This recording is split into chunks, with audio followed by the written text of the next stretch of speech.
요즘에 저를 좀 사칭하는 불법 리딩방이나 텔레그램 또 단톡방들이 굉장히 좀 많아지고 있는데 각별히 여러분들이 좀 주의를 했으면 좋겠어서 이렇게 좀 영상을 찍게 됐고요. 실제 피해 사례들도 좀 있는 것 같아요. 저는 이런 리딩이라든가 이런 걸 전혀 하고 있지 않거든요. 저를 사칭한 어떤 문자가 온다거나 그런 걸 받으셨을 때는 그냥 무시를 하시거나 꼭 신고를 꼭 해주시면 좀 좋을 것 같습니다.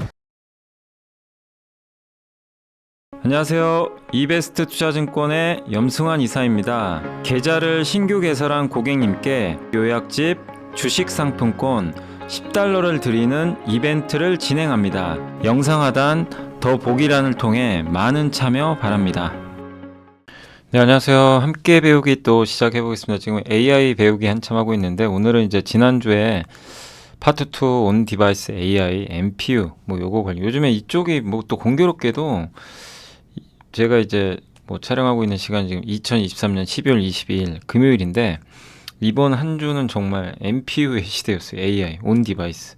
정말 너무 뜨거웠는데 저는 솔직히 좀 빠지길 바랬거든요. 그래야 좋은 또 기회를 여러분이 포착하실 텐데 그냥 너무 뜨거웠습니다. 그러나 말씀드리지만 절대 쫓아가시면 안 됩니다. 네, 아무튼 온 디바이스 AI 지난 시간에 한번 배워봤고 오늘은 이제 기업 분석입니다. 기업이 4개 정도 분석했는데 이거 정말 시간이 너무 많이 걸리더라고요. 만드는 게 기업 분석도 만만치가 않습니다. 근데 이제 제가 이거 밸류체인 한번 그때 보여드렸잖아요. 이렇게 기억하시겠지만 밸류체인. 그래서 여기서 빨간색은 오늘 할 것들이에요. 그러니까 제가 칩셋 미디어, 오픈 엣지 우리 다 배웠던 겁니다. 칩셋 미디어 저거 반도체 IP 기억나세요? 함께 배우기에서 했었고 디자인 하우스도 배웠었고 그죠? 테스트 소켓도 배웠고 오사트도 옛날에 다 배웠습니다. 그래서 저 반도체 재생 목록 보면 다 나와 있으니까 이제 칩셋 미디어나 난 가온 칩스 이런 거 궁금하다 그러면 가시면 좋겠고 사실 제가 에이징 랜드도 해야 되는데 사실은요 좀 시간이 없어요 지금. 저거까지 만들면 오늘 이 영상 못 넘길 것 같아가지고 저거는 나중에 또 다시 한번 만들어서 어쨌든 해보고요. 오늘은 저 4개 하는데도 시간이 많이 걸려요. 그래서 제주 반도체, 심텍, 퀄리타스 반도체, 리노공업까지 한번 해보겠습니다. 그래서 첫 번째는 제주 반도체고 제주에 본사를 둬서 제주 반도체인 것 같더라고요. 실제 이름 그대로 제주에 본사가 있고 저전력 저용량, 그러니까 용량도 작고 굉장히 전력 소비가 작아요. 그러니까 한마디로 모바일이나 좀 가전 같은 데 많이 들어가겠죠. 그러니까 우리가 서버나 PC 이런 데는 대용량의 메모리가 필요하잖아요. 계속 돌려야 되고 연산도 해야 되고. 근데 이제 꼭 그런 반도체만 필요한 건 아니거든요. 근데 이제 반도체 사업 부분에서 낸드에 들어가는 MCP 이따 설명드릴게요. 저게 52%, 그 다음에 15%인데 요게 보면 DDR2, DDR4죠. 그래서 약간 성능 차이는 있어요. 당연히 DDR4가 좋고 이게 저전력입니다. LP가 저전력. 그래서 보통 모바일에 들어가는 반도체를 우리가 보통 LP를 앞에 붙여요. 저전력으로. 그래서 유럽 비중이 꽤 높은 편이고 수출을 많이 하고요. 영업이익률도 한 10% 정도 유지하고 이 회사는 메모리 반도체 회사예요. 그러니까 삼성 하이닉스랑 경쟁하나? 물론 경쟁도 할 수 있지만 그건 아니고 굉장히 좀 시장 규모가 아주 큰 시장은 아니죠. 근데 어쨌든 메모리를 만들지 않고 얘는 설계만 해요. 설계. 팹리스라 그러죠. 그래서 저기 대만의 파워칩하고 윈본드에 이거를 좀 위탁 생산 방식으로 이제 맡겨서 제조를 한다고 합니다. 그래서 나노수 보시면 38나노, 25나노니까 약간 레거시죠. 옛날 구형. 근데 이거를 18나노급으로 이제 올리기 위해서 파운드리 업체를 좀 교체한다는 얘기도 있긴 있습니다. 그리고 복권 사업도 해요. 동행복권 지분도 갖고 있어서 매년 200억 이상의 지분법 이익도 있다고 합니다. 그래서 이렇게 생긴 좀 반도체를 만들고 있다. 이 자료는 이제 여러 곳에서 제가 자료 취합해가지고 이렇게 요약한 거니까 좀 이 채널들 한번 참고하시면 되겠고 MCP가 뭐냐면은 이 메모리 반도체를 서로 쌓아놓은 거예요. 이게 햄버거 있죠. 이 패티도 있고 햄버거 똑같은 거예요. 그러니까 반도체를 이렇게 메모리를 여러 개를 서로 패키징. 그러니까 D램과 HBM 뭐예요? D램만. 근데 얘는 낸드랑 D램을 이렇게 여러 개 겹쳐놓은 거예요. 그러니까 서로 다른 메모리. 서로 다른 메모리가 뭐예요? D램 아니면 낸드죠. 얘네를 이제 겹친 거라고 생각하시면 돼요. 그래서 굉장히 얇게 만들어야 되겠죠. 그래서 요게 바로 MCP입니다. 그래서 주로 이 MCP는 스마트폰에 사실 많이 들어가죠. 반도체 이게 수출이 잘 된다는 얘기는 스마트폰이 괜찮다는 얘기예요, 사실. 요걸 만들고. 그래서 제조 반도체는 주로 낸드 MCP예요. 그래서 여러 메모리를 같이 이제 패키징한 복합 칩인데 사실은 이제 이게 낸드와 디램을 결합한 건데 주로 낸드를 좀 만들고 있다고 합니다. 그래서 제조 반도체는 이걸 설계해서 그 파운드리에 위탁하면 거기서 이제 만들어서 고객사에 공급하는데 LP는 이게 뭐 로우 파워, 그러니까 저전력이죠. 그래서 주로 모바일 기기나 뭐 사물 인터넷 기기 이런 데 많이 쓰이고 낸드 MCP 중에서 DDR2는 포지용이에요, 포지용. 그 다음에 DDR4는 5G용이 됩니다. 그래서 요게 이 DDR4 같은 경우는 굉장히 지금 그 점유율이 높은 편이죠. 이게 L자죠. 그래서 5G 통신망 이용 사물 인터넷 기기. 그러니까 사물 인터넷 기기에 주로 많이 들어갑니다. 그래서 글로벌 40% 점유 좀 차지하고 있다라고 봐주시면 사물 인터넷은 뭐냐면 기기와 기기까지 서로 통신 주고받는 거예요. 아파트에 월패드 있죠. 거기서 명령어 딱 하면 뭐 냉장고를 제어한다거나 서로 통신 주고받는 거 있죠. 그거예요. 우리가 뭐 상대방하고 통화할 때 그런 거보다도 사물과 사물끼리 주고받는 거. 우리 하이패스 있잖아요. 고속도로. 하이패스 거기 딱 자동차랑 주고받죠. 기기랑. 그런 게 이제 사물 인터넷이에요. 근데 그런 데 들어가는 요런 반도체를 만들어서 납품하는데 뭐 전 세계적인 점유율도 꽤 높은 편입니다. 그래서 주요 수요처는 이게 68%가 사물 인터넷, 택시 미터기, 스마트 미터기 뭐 이런데 온도 조절기 장기적으로 시장 엄청 커질 것 같고 뭐 사물 인터넷 시장은 엄청 커집니다. 자동차가 12%, 위급 시 SOS 보내는 뭐 이퀄 기기. 저 정확히 어떤 건지 모르겠고요. 근데 위급 시 한번 검색해 보세요. 그리고 유럽의 전장 부품에 들어가서 이 제품이 벤츠나 BMW 들어간대요. 그 소비자향, 우리가 쓰는 전화기, GPS, 냉장고 여기 안에 있는 뭐 수도 계량기, 그 다음에 세탁기, 아파트 내 월패드 이게 눌러가지고 뭐 약간 이건 이 여기 있는 그림들은 제가 대부분 챗 GPT한테 다 그려달라고 한 거예요. 잘 그립니다. 아무튼 보일러, 스마트홈 기기 이런 것들에 또 들어가고 온 디바이스 AI 우리 한번 설명해 드렸죠. 그래서 온 디바이스는 기기 안에 AI가 들어간 거죠. NPU가 들어가서 하는 건데 어쨌든 이제 엣지 디바이스 뭐냐면은 데이터 처리만 이제 집중적으로 하는 장치라고 보시면 돼요. 어떤 데이터를 처리. CCTV 같은 거예요. CCTV 솔루션 같은 거. 그러니까 데이터를 처리할 때 보통 서버 거쳐서 오죠. 한 번 거쳐서 물어보죠.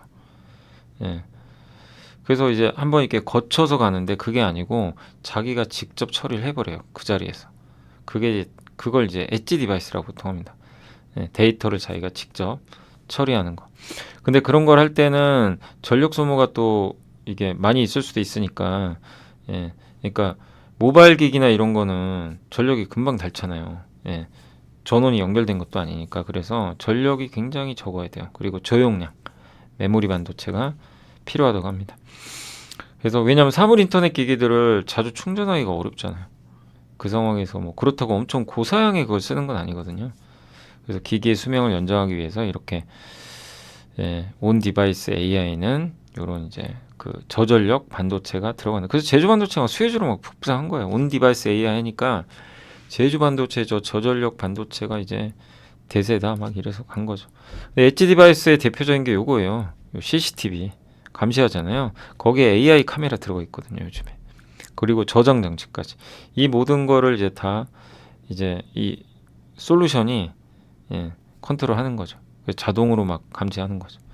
그 스마트홈에도 들어가 있고. 그러니까 각 기기에서 데이터를 처리하는 거, 서버에서 데이터 처리하는 게 아니라 기기가 데이터를 처리하는 걸 우리가 이제 엣지 디바이스라고 합니다. 삼성과 LG전자가 24년부터 모든 가전제품 라인업에 AI 기능을 적용할 계획이다. 이제 가전제품에도 AI가 들어가요. 그러니까 한마디로 엣지 디바이스는 기기가 직접 데이터를 처리하는 거고, 기기가 직접 온 디바이스 AI는 기기 안에 AI가 들어간 거예요. 그래서 그걸 좀 헷갈리지 마세요. 약간 다른 개념이긴 합니다. 그래서 그게 이제 그런데 그런 걸 하기 위해선 제주 반도체 같은 저전력 반도체가 필요하다. 이런 개념이에요. 그래서 이게 3G에서 4G, 4G에서 5G로 넘어갈 때 고성장을 했는데 이제 점점 이 사물 인터넷도 5G로 전환되니까 아마 그래서 DDR4 매출 비중, DDR2가 아까 4G라 그랬죠. 그래서 5G는 DDR4거든요. 그래서 아마 매출 비중은 점점 증가할 걸로 전망하고 있고 이게 세대가 바뀌면 판매 공급 단가가 30에서 40% 점프를 한다고 합니다. 그러니까 이런 부분들도 일단 굉장히 좀 우호적이지 않겠냐라고 보고 있고요. 그리고 7년에서 8년마다 이게 돌아오는데 내년하고 내후년에 5G 투자 성장률이 우리 뭐 기지국 세우는 거 이런 거 말고요. 이제 5G 쪽으로 4G를 쓰다가 기기들이 5G로 이제 사물 인터넷 넘어간다는 거죠. 그래서 매출액이 1,500억에서 2년 후에 3,000억까지. 그리고 상위 10개 기업이 전체 매출의 60에서 70% 차지하고 있다고 합니다. 그래서 1위 기업 비중이 16%밖에 안 돼서 고객이 굉장히 다변화되어 있다. 그것도 하나의 특징이라고 봐주시면 좋을 것 같아요. 그래서 고객사 다변화로 특정 고객사 물량 감소 위험에 좀 제한적으로 노출돼 있다라고 봐주시면 좋겠습니다. 그래서 투자 포인트는 다시 한번 정리해드리면 사물 인터넷 시장 저전력, 저용량, 고신뢰성 요구되는데 가격이 싸고 근데 SK하이닉스나 삼성전자 굳이 이 시장 안 들어갑니다. 굳이 여기까지는 들어가지 않아요. 그러니까 니치 마켓이에요. 작은 시장. 그거를 대형사가 그것까지 하진 않아요. 그래서 제주 반도체가 이제 경쟁력이 있는 거고 그 다음에 전체 메모리 시장 200조에 한 5% 정도 된대요. 이쪽 시장이. 그러니까 완전 니치죠. 근데 여기서 마이크론 50, 제주 반도체. 그러니까 이 안에서도 둘이 독점이에요. 마이크론이 하는 것도 되게 좀 신기하죠. 삼성 하이닉스 안 하는데. 그래서 둘이 이제 독점이니까 독점은 좋은 거죠. 그리고 퀄컴 미디어텍이 저 사물 인터넷 그 반도체 만들잖아요. 그럼 그 옆에 메모리 붙어 있어야 되거든요. 그거 인증받아서 하는 회사가 마이크론과 제주 반도체밖에 없죠. 근데 퀄컴 미디어텍 뭐라 그랬어요? 우리 AI, 온 디바이스 AI 칩 만든다. NPU 만든다. 했죠. 이미 출시도 한 걸로 알고 있는데 그럼 이들이 들어갈 가능성도 있는 거죠. 근데 마이크론은 여기가 주력이 아니고 제주 반도체는 여기가 주력이죠. 그 차이가 좀 있는 거죠. 그리고 차량용 반도체 비중도 점점 증가하는 것도 하나의 특징인데 이게 10% 정도 비중까지 늘어나는데 이게 적은 게 아니래요. 왜냐하면 TSMC도 10%인데 10%는 상당히 의미가 있다라고 봐주시면 좋을 것 같습니다. 요새 주가 왜 올라가는지는 아시겠죠? 네, 다만 너무 올라서 기회가 또 한번 올 거는 같아요. 나중에 한번 급락은 할 텐데 그럴 때 한번 활용하시고 지금은 사실 좀 많이 올랐습니다. 자, 그래서 제주 반도체 끝냈고 우리 심택은 많이도 공부해 보셨지만 사실 심택을 정확히 아시는 분 별로 없을 거라고 저는 생각합니다. 저 역시도 심택이 뭐 제가 심택 모르는 건 아닌데 보통 우리 PCB로 많이 알려져 있잖아요. 좀 오해가 있어요. 그걸 한번 좀 풀어드려 볼게요. 이게 업력이 오래됐으면 메모리 모듈 PCB, 패키지 서브스트레이트 저게 뭔 소리냐 이럴 수 있는데 이따 설명해 드리겠습니다. 그래서 모듈 PCB가 비중이 23.5, 패키지 서브스트레이트가 비중이 크면 이게 좀 중요하겠죠. 패키지 서브스트레이트 수출 비중이 90%나 되고요. 근데 한마디로 심택은요 메모리라고 보시면 돼요. 메모리 기판이에요 그냥. 그래서 메모리 반도체 업황 좋아지면 같이 가요. 그래서 지금 굉장히 좋을 가능성이 높은 게 메모리 업황 돌리잖아요. 그죠? 단순해요. 사실 메모리 좋아지면 심택이고 안 좋아지면 그 적자 받잖아요. 안 좋아가지고. 근데 앞으로 좋아진다면 좀 의미가 있을 것 같고 삼성과 하이닉스가 주요 매출처입니다. 근데 이제 모듈 PCB는 뭐냐면은 메모리 반도체 칩을 하나의 PCB 위에 여러 개 그러니까 하나의 기판 있죠. 여러분들 그 어떤 반도체 딱 사잖아요. 반도체를 여러분이 직접 구매해서 막 꽂기도 하죠. 그거 보면은 D램이 여러 개 달려 있어요. 근데 그 달려 있을 때 그 기판 있죠. 녹색으로 된 거기다가 D램 달아놓거든요. 그 기판이 바로 모듈 PCB예요. PCB는 기판이죠. 인쇄 회로 기판. 근데 패키지 서브스트레이트는 거기 그 이 기판이 아니고 반도체가 이제 정기적인 특성을 가지려면 이 밑에 패키지 기판을 깔아줘야 돼요. 그러니까 정기적 특성을 갖출 수 있게. 그러니까 반도체가 진짜 성능을 발휘하죠. 전기가 통해야죠. 그러기 위해서 칩을 딱 붙여줍니다. 칩과 기판. 우리가 보통 패키징이라 그러죠. 칩과 기판을 이 숄더볼 같은 동그란 볼로 딱 붙이죠. 예, 그거를 바로 패키지 기판이라 그래요. 그게 이제 패키지 서브스트레이트입니다. 그래서 그렇게 한 다음에 저기 모듈 PCB에 딱 붙여버리는 거예요. 어떻게 보면. 예, 그런 게 이제 약간 좀 성격은 다릅니다. 근데 이 비중이 더 높다. 이렇게 봐주시면 되겠고, 그래서 설명해드리면 이게 메모리 모듈 PCB예요. 이렇게 요 전체 기판 있죠. 예, 여기에 보세요. 수많은 D램들 붙어 있죠. 예, 여기도 SSD. 그 요게 기판입니다. 요 녹색으로 된 거. 예, 저게 한 26% 정도 되는 거고, 그냥 패키지 기판은 뭐냐면은 메모리랑 비메모리가 나눠지는데, 우리 많이 공부했던 플립칩 BGA, 플립칩 CSP 뭐 이런 것들이 다 포함되는데, 비메모리고 이쪽은 메모리는 MCP 아까 배웠죠. 예, 낸드와 D램을 이렇게 층층이 쌓는 거. 요것도 사실 이제 요 기판도 들어가는 거죠. MCP 기판. 예. 요것도 패키지인데, 근데 이게 패키지예요. 그러니까 이 원래 옛날에는 구리선으로 이렇게 연결했죠. 이걸 와이어 본딩. 근데 요즘에는 요 볼로 하죠. 그래서 요거를 우리가 플립칩이라 그러죠. FC자 들어가면 이렇게 볼로 하는 거고, 여기 기판 하나 들어가 있잖아요. 칩과 반도체와 숄더볼로 이 범프로 연결하는 거. 그 다음에 밑에 요게 아까 말씀드린 모듈 PCB. 네. 그러니까 얘가 제일 밑에 있는 거고, 제일 크고, 그 위에 칩과 패키지 기판을 연결한 다음에 붙인다. 이렇게 생각해 주시면 좋을 것 같습니다. 그래서 플립칩 CSP는 기판 중에 좀 약간 큰 기판, 작은 기판이죠. 칩과 기판 크기가 좀 비슷한 거. 플립칩 BGA는 굉장히 기판이 큰 거. 요거죠. 요게 이제 보통 삼성전기, 대덕전자, 심텍은 여기. 그래서 주로 이제 스마트폰에 많이 쓰이는 걸로 알려져 있죠. 그래서 반도체 또 이게 밸류체인 중에 예전에 SIP라고 하면 요게 뭐냐면 이 큰 기판인데 여기에 여러 개의 부품과 반도체, 그러니까 반도체만 있는 게 아니라 여러 부품과 반도체 하나로 다 넣어버려요. 증폭기, 필터. 이거 어디 들어가 있습니다. 주로 모바일에 들어가겠죠. 이렇게. 그러니까 여러 부품을 다 그냥 한 번에 다 넣어버리는 거예요. 예, 하나로 포장한 그거를 SIP. 요것도 심텍이 하고 있습니다. 요 기판. 그래서 이제 보면 PCB는 요거예요. 정말 수많은 부품들이 막 반도체도 있고 막 있죠. 그래서 표준화된 방식으로 연결하기 위해서, 이게 여러 부품들을 연결하기 위해서 만들어진 배선이 있죠.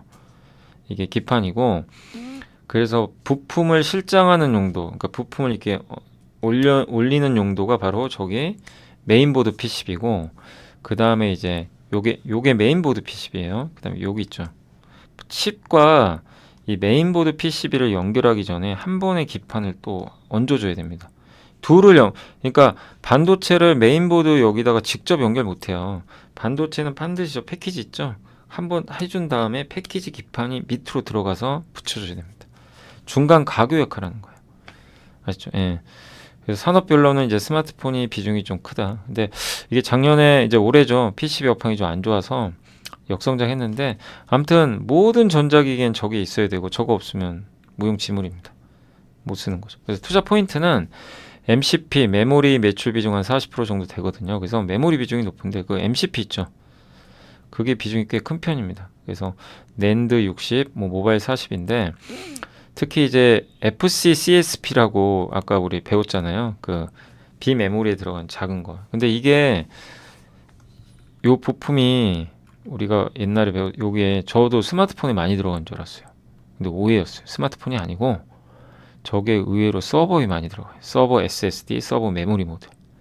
예. 사실 좀 시장이 오해했던 거죠. 얘는 스마트폰 비중 높다. 근데 아니에요. 서버 쪽이 오히려 높습니다. 그럼 서버면 오히려 AI 수혜주 아니야? 이럴 수도 있어요, 사실. 예, 아무튼 서버에 들어가는 저 메모리 있죠. 그 기판에 들어간다. 그 다음에 SIP. 요거는 확실히 스마트폰 들어갑니다. 웨어러블 기기. 통신칩이에요. 통신칩 한마디로. 통신 모듈. 그 다음에 온 디바이스 AI에도 수혜가 예상됩니다. 왜냐하면 이 반도체가 점점 이렇게 작아지기도 하지만 NPU가 들어가니까 거기 기판 성능 향상을 위해서 플립칩 CSP와 SIP 기판도 성능이 올라가야 돼요. 그리고 D램과 낸드 탑재량도 올라갑니다. 그리고 기판도 그러면 거기에 맞게 업그레이드를 다 해줘야 돼요. 그 수요가 증가해요. 그러니까 온디바이스 A가 되면은 반도체도 고생하지만 그걸 받쳐주는 기판도 다 좋아져야 돼요. 근데 이 수요는 늘어나는데, 우리가 흔히 이제 좋다고 알려졌던 플립칩 BGA는 큰 거죠. 그래서 주로 PC, 서버, 자동차에 들어가고, 온디바이스 AI는 작은 데 들어가잖아요. 스마트폰 같은데, 가전. 이런데. 그래서 작아야 돼요. 그래서 BGL 쓰기는 어려워요. 그래서 플립칩 CSP나 이런 걸 쓰는데 얘네는 지난 5년간 증설이 없었대요. 그러니까 공급 이슈가 별로 없는 거죠. 그래서 업황 돌리면 더 좋을 수도 있는 거죠. 증설 이슈가 없었기 때문에. 그리고 HBM 우리 배웠지만 HBM의 경쟁 제품이 GDDR 혹시 기억나세요?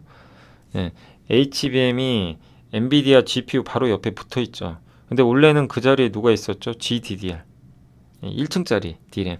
HBM은 8층, 12층 쏜 거죠. 예. 근데 저 GDDR도 여전히 쓰여요. 근데 우리가 스마트폰에다가 HBM을 넣을 수는 없잖아요. 이렇게 막 높은 AI 가속기 넣을 수도 없고 여기는 NPU가 들어가요. 그래서 HBM 넣기는 좀 어려워요. 쉽지 않은데 그래서 온디바이스 A는 이게 작은 스마트폰이니까 GDDR은 한 층짜리예요. 그래서 저거 이미 많이 들어가고 있지만 GDDR이 더 많이 쓰이겠죠. 성능 좋은 게. 그래서 이 기판 점유율 70%를 차지하고 있어요. 그래서 HBM 시대에 좀 수혜를 못 받은 거죠. 왜냐면 GDDR 쪽 기판이다 보니까. 근데 온 디바이스 A로 가면 수혜를 받을 수가 있고 또 모바일 노출도 높은 편입니다. 네. 그러니까 요새 화웨이 샤오미가 막 이쪽에서 좀 하니까. 예. 그래서 어쨌든 플립칩 CSP 이런 이제 비메모리 쪽도 늘어나지만 예. 이쪽도 좋지만 메모리 쪽도 본업은 메모리예요. 어쨌든 예. 메모리가 주력인데 이쪽에 있어서 이 스마트폰 또 쪽도 좋아지면서 더 좋은 모멘텀을 받을 수 있다. 이런 내용이고 그 다음에 그 플립칩 BGA 중에 좀 저가형이 있대요. 좀 약간 싼. 그러니까 뭐 서버나 자동차에 들어가는 거 말고 약간 저가형도 기판을 쓰거든요.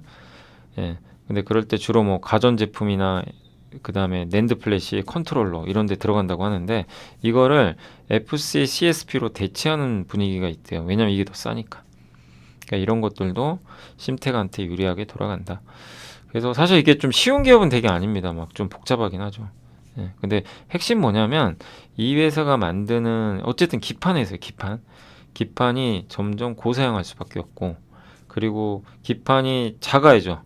왜냐 물론 좀 더 커질 수는 있는데 여기 들어가는 기판을 키울 수는 없잖아요. 예. 근데 어쨌든 성능은 좋아져야 되고 그죠? 예.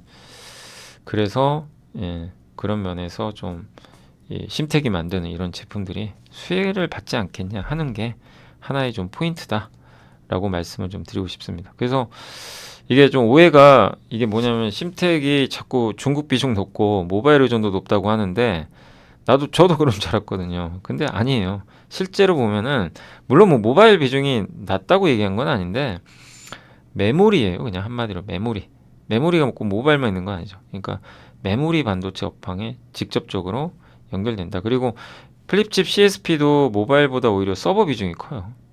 예, 중국 비중은 10%니까. 그래서 너무 이거를 우리는 오해하지 말자.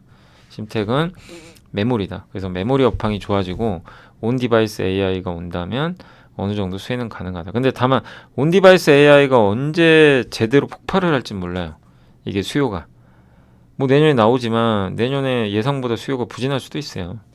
그건 모르지만 그래서 심택은 저는 괜찮다고 생각을 하는 이유 중에 하나가 온 디바이스 AI도 있지만 원래 본업은 메모리거든요. 그죠? 그 반도체 업황 내년에 돌리면 그것만으로도 괜찮은 거죠. 근데 다만 여기에 온 디바이스 AI도 붙기 때문에 한번 우리가 주목해 볼 만한 기판 회사다. 그래서 한번 정리를 해봤고 이거 참 이게 자료조사하고 여러 개 찾아봐서 정리하기 정말 좀 약간 어려운 기업이에요. 되게. 그죠? 어쨌든 한번 해봤고 마지막으로 심텍이 이 기판 만드는 제조 공법이 좀 달라요. 뭐냐면 유한타에서 이게 자료 한번 있어가지고 제가 적어드리는데 MSAP라는 기법을 쓴대요. 뭐냐면 보통 이렇게 쓰거든요. 마른 목걸이 있죠, 이렇게. 예.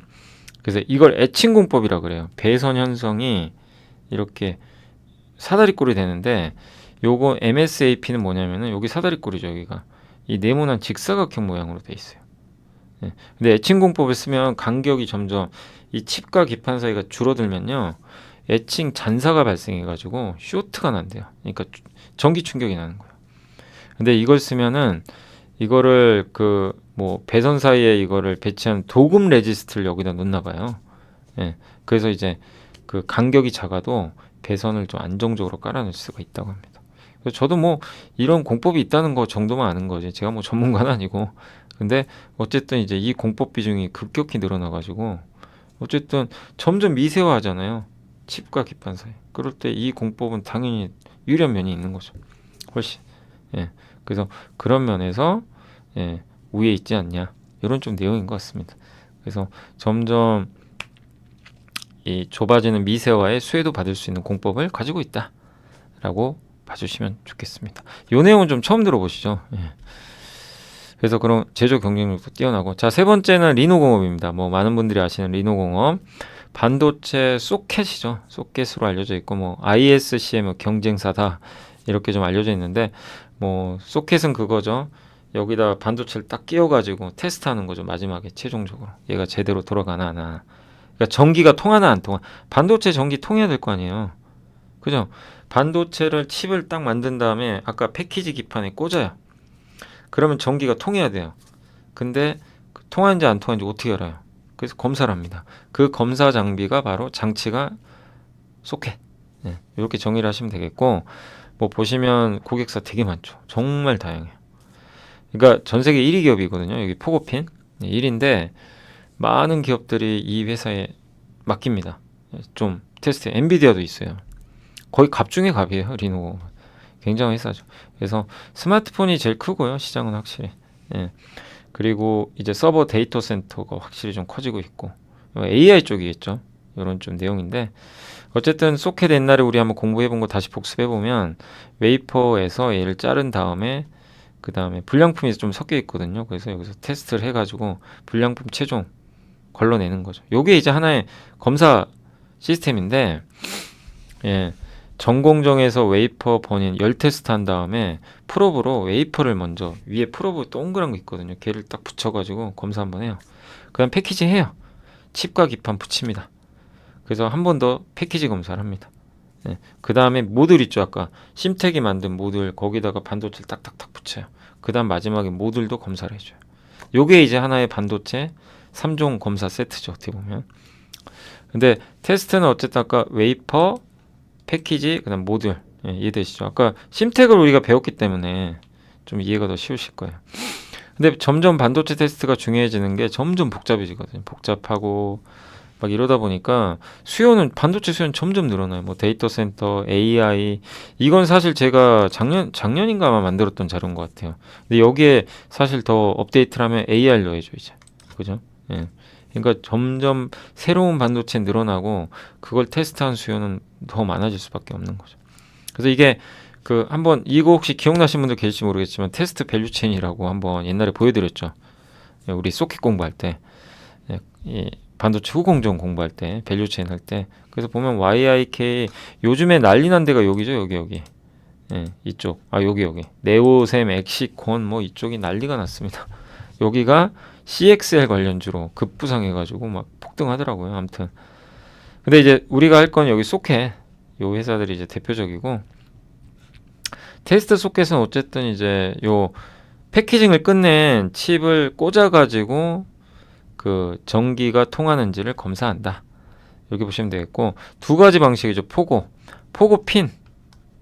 여기 스프링이 왔다 갔다 해서 조절해. 그러니까 얘가 이 밑에서 기판 있죠. 기판이 여기다 위를 눌러요. 그럼 얘가 이 스프링이 있으니까 예, 팅팅팅 하겠죠. 예. 그래서 요 탑 플랜저가 이제 딱 닿아가지고 전기가 통하는지를 하는데 다품종 소량 생산에 맞고요. 다만 숄더볼이 좀 약간 손상을 입을 수는 있다고 합니다. 리노공업이 전 세계 1위고, 그 다음에 요건 러버 소켓. 약간 부드럽죠. 고무죠, 고무. 그래서 메모리, 비메모리 저렇게 돼 있고, 저기 접촉 면적이 넓어가지고 대량 생산이 용이해요. 수명이 좀 짧다고 합니다. 그래서 미세하게 검사하는 거는 좀 어렵고, 주로 서버나 GPU 같이 이렇게 대량하는 거, 그런 쪽이고, 요거는 이제 MPU라든가 각각 좀 작은 것들 있죠. 막 다품종 소량.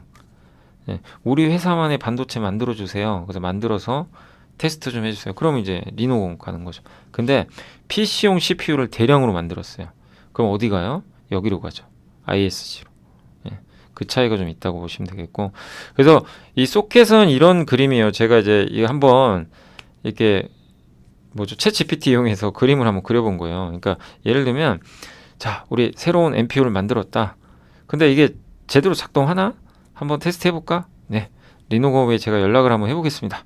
그래서 테스트를 해봤더니 합격 판정을 받았어요. 그래서 이제 이분이 기분이 좋아가지고 두 사람이 자, 삼성 파운드에 이제 주문 넣어. 근데 아직은 이제 처음이니까 소량만 넣자. 그러니까 이거는 연구 개발이에요. 연구 개발에 처음 만들죠. 그러면 일단 한번 테스트를 해봐야 돼요. 그러면 굉장히 비쌉니다. 이 테스트 단가 비싸요, 처음에.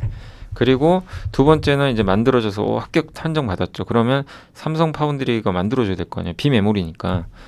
전화해서 이제 만들어 달라고 합니다. 근데 아직은 좀 소량만 해주세요. 소량을 이제 몇 개 만들어 본 다음에 다시 리노공업에 연락을 해서 테스트를 또 받아요. 아, 그랬더니 완벽한 합격 판정이 나왔어요. 좋아. 이제 양산 테스트 다 통과됐다. 대량 발주 넣어. 그래서 대량 발주 넣으면 이제 리노공업이 그걸 대량으로 받아가지고 이제 그때는 그러니까 몇 개만 처음에 하다가 처음에 연구개발용 몇 개만 하다가 저기서 대량 발주 들어오면 이제 왕창 들어와서 그걸 대량으로 테스트해 주는 거예요. 이해가 되세요? 요런 이제 그림입니다. 그래서 이게 테스트 소켓이 점점 중요해지는 게 단가 올라가요. 점점 그 숄더볼 있죠. 입출력 단자 많아지고 HBM만 해도 입출력 단자 1024개예요. 기존 건 32개인가 그런데 수요 증가하죠. 점점 반도체 종류도 많고, 예. 그러니까 이런 테스트 소켓이 근데 요새 뭐 주가 좀 부진하긴 했지만 뭐 성장을 의심할 필요 없고 그러면 이 수많은 반도체들 자동차만 해도 AI 반도체. 그래서 아까 제가 이 그림이에요. 리노공업의 매출 발생 구조인데 처음에는 소량의 샘플용만 테스트를 하라고 해요. 요게 이익률은 좋아요. 그러다가 자 여기서 결정했어.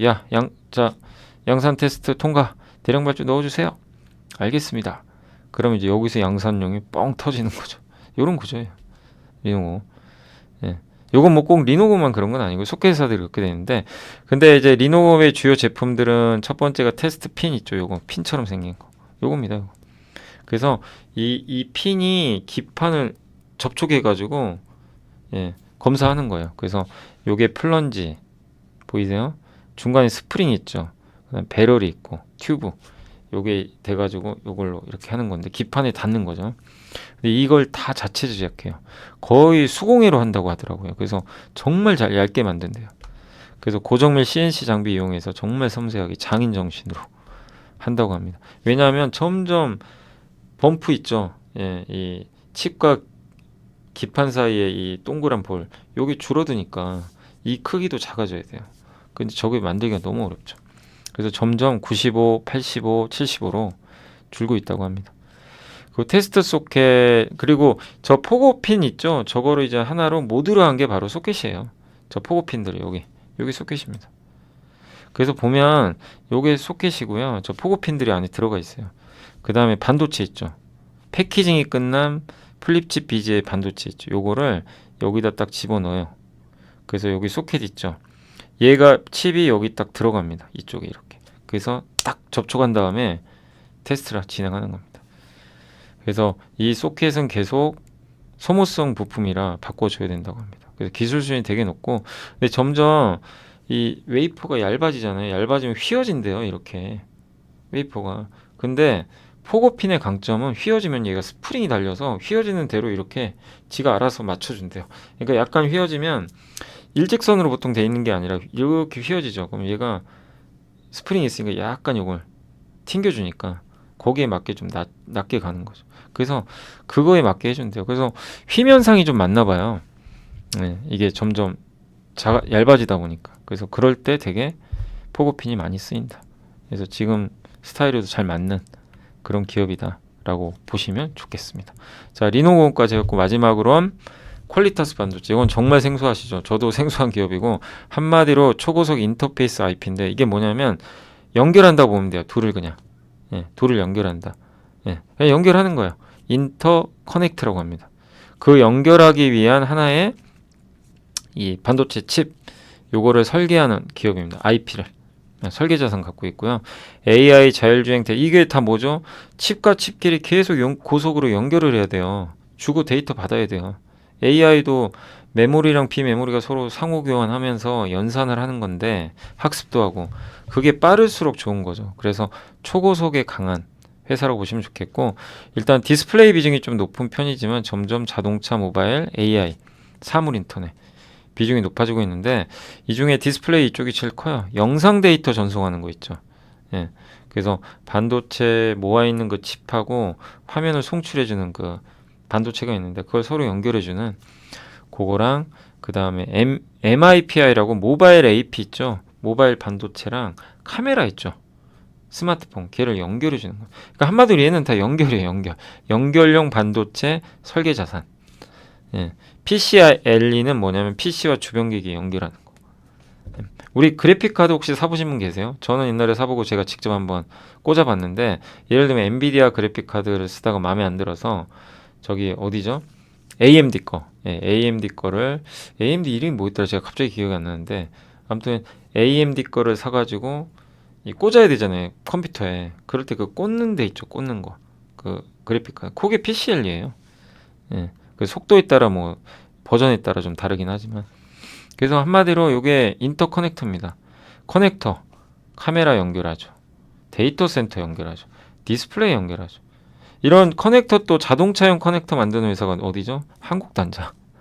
이 회사는 한국단자는 아니지만 그런 것들을 할 수 있게 해주는, 그 연결할 수 있는 뭐죠? 그 인터커넥터 반도체, 그거를 설계해주는 설계 자산 업체죠. 그런 의미라고 보시면 좋겠네요. 그러니까 모든 걸 다 연결하는, 이게 바로 인터커넥터고, IP는 아시죠? 예, 우리가 설계 자산을, 예, 그러니까 암이라는 회사가 설계 자산이 있고, 이걸 가져다가 엔비디아가 자기가 설계해가지고 삼성 뭐 TSMC에 넘기면 TSMC가 만들어주는 거죠. 예, 그래서 우리가 뭐 이 증권 거래할 때도 뭐 이베스트 거 쓸 거냐, KB 증권 쓸 거냐, 막 이런 거죠. 어떻게 보면. 예, 그럴 때 이제 우리가, 예, 그 도구죠, 도구. 내가 매매하는 도구, 설계하는 도구. 요거를 이제 IP라고 하죠. 그래서 그때, 근데 IP가 중요한 게 점점 반도체 종류가 너무 많아져요. 자동차, 완전 자율주행차, 보잉 항공기, 여기에 근데 하이엔드 고사양 자동차에는 1억 개가 넘는 IP가 필요하다고 합니다. 근데 3나노로 가면은 비용이 이렇게 비싸요. 그러면 IP를 내가 갖고 있으면 비용을 줄일 수가 있어요. 많으면 많을수록. 그래서 이게 중요하고, AI 시장이 열리니까 더 많이 필요합니다. 예. 그래서 IP는 반도체 산업이 꽃이고, 주로 암이나 시놉시스, 칸덴스 이런 기업들이 이제 대부분 독점을 하고 있는데, 그래도 우리나라에도 이제 유명한 IP에서 대표적인 게 어디죠? 칩셋 미디어, 그죠? IP 갖고 있는 회사 중에 또 대표적인 게 그 오픈엣지, 그 다음에 요 퀄리타스, 이런 기업들이 좀 대표적이죠. 그래서 예를 들면 AMD랑 인텔이 이런 거예요. 자, 3나노 공정 나 만들 건데 3나노 공정 만들고 싶거든요. 그래서 삼성이나 TSMC 딱 가요. 저기 IP 좀 주세요. 나 설계해야 되니까. 그럼 삼성과 TSMC가 딱 뒤로 가서 시킵니다. 야, 얘네가 원하는 IP 좀 찾아봐라. 그래서 여기서 꼭 빼요. 그래서 줍니다. 그럼 그거 가지고 만들어요. 설계해요. 그 다음에 다시 삼성이나 TSMC 가서 이대로 만들어주세요. 그러면 이걸 보고 삼성과 TSMC가 디자인하우스 있죠. 뭐 가온칩스나 에이징랜드에 가서, 야, 너네 이거 우리가 만들 수 있는 설계도로 바꿔줘. 그러면 이제 바꾼 다음에 다시 삼성과 TSMC 주면 이제 그때 파운드리에서 만든, 이게 하나의 생태계예요. 비메모리 파운드리 생태계라고 좀 보시면 좋을 것 같습니다. 그래서 IP가 많으면 개발 비용, 개발 시간, 양산 신뢰성 이런 것들이 다 개선되는 거죠. 그 CXL, 그리고 이 회사가 요즘에 CXL 뜨겁죠. 그래서 CXL은 인텔이 만든 거고, 뭐 고속이고 고대역폭이고 낮은 지연 시간이라는 하나의 표준 인터페이스입니다. 그래서 CPU하고 메모리 반도체 서로 연결한 거예요. 연결한 하나의 반도체라고 보시면 돼요. 예. 그래서 이게 특징이, 여기 CXL 2.0까지도 지금 삼성이 만들었거든요. CPU가 옛날에는 보세요. CPU랑 이 CXL이 1대1로 맞붙어 있죠. 그럼 얘는 얘 거만 써야 되고, 얘는 얘 거, 얘는 얘 거. 근데 2.0은 뭐냐면은 중간에 스위치가 하나 있어서 CXL 요거 있죠. 6까지 다 합쳐요. 합쳐서 CPU1이 얘네 거 다 쓸 수도 있어요. CPU, 야, 나는 오늘 CXL 6 쓸래. 가져올 수 있습니다. 그러니까 약간 효율적으로 쓸 수 있는 거죠. 왜 이걸 만드냐면 보통 CPU 옆에 메모리가 몇 개 들어가 있어요. 붙어 있어요. 그러니까 여기 CPU만 나와 있지만 여기 붙어 있거든요. 네. 근데 이거 가지고 지금 안 돼요. 야, CPU 요거 지금 하나만 갖고는 도저히 AI 연산 안 된다. 메모리가 더 필요한데 어떡하지? 근데 메모리를 더 하려면 지금 CPU 하나에 메모리를 6개까지 한다고 쳐볼게요. 최대 8개인가 하면 그럴 거예요. 제가 정확히 모르는데 붙어 있을 수 있는 한계가 있어요. CPU 옆에 한 6개 붙어 있다고 쳐. 그러면 만약에 더 필요해요. 메모리가. 그럼 어떻게 돼요? CPU를 하나 더 만들어야 돼요. 그래서 다시 거기다 또 붙여줘야 돼요. 예. 그렇게 그럼 CPU가 늘어나야 되죠. 점점. 그죠? 근데 그게 아니고 CXL은 이 CPU에다 6개 있는데 CXL 반도체를 연결을 하면요. CPU가 필요 없이 여기만 연결해서 더 쓸 수가 있어요. 메모리를. 그러니까 예를 들면 CPU 얘가 요거 통해 가지고 여기 있는 CXL의 D램을 데이터를 여기로 가져올 수가 있는 거예요. 여기도. 근데 여기는 1.1은 정해진 CXL만 딱 타겟팅해서 가져올 수 있는 거고, 그다음에 여기는 주인 없는 거. 그냥 내가 야, 나 아무거나 가져올래 이럴 수 있는 거죠. 근데 이쪽으로 가겠죠. 약간 그런 개념이에요. 그래서 내가 대장이고 내 밑에 부하가 6명 있는데 AI 뭔가 훈련을 해야 되는데 부족해요. 사람이. 여기 훈련생이 좀 내 부하들 몇 명 더 있었으면 좋겠는데. 근데 법규상 부하를 6명 이상은 둘 수가 없어요. 그러면 새로운 또 대장이 누군가 또 와야 돼요, 옆에. 근데 이 사람 그게 싫은 거예요. 아, 방법 없나?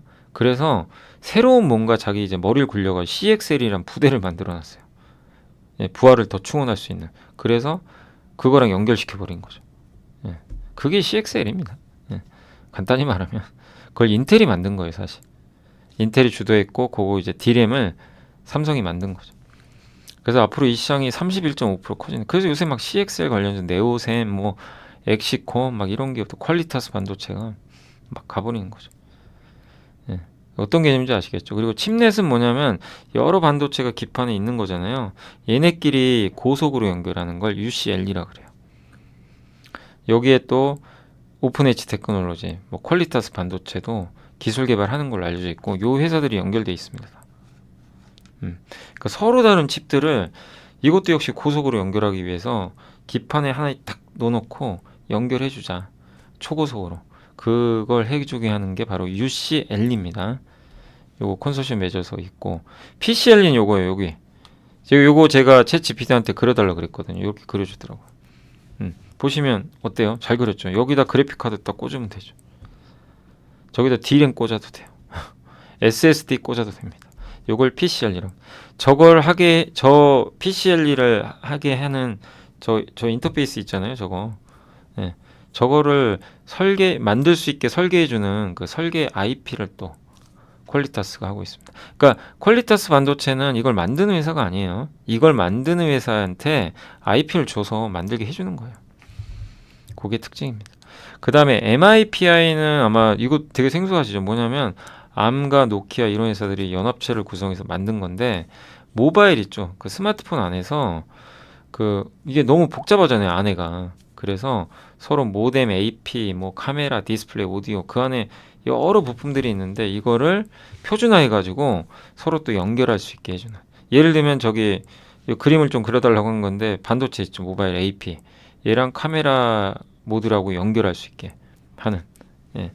그런 것들을 이제 MIPI라고 합니다.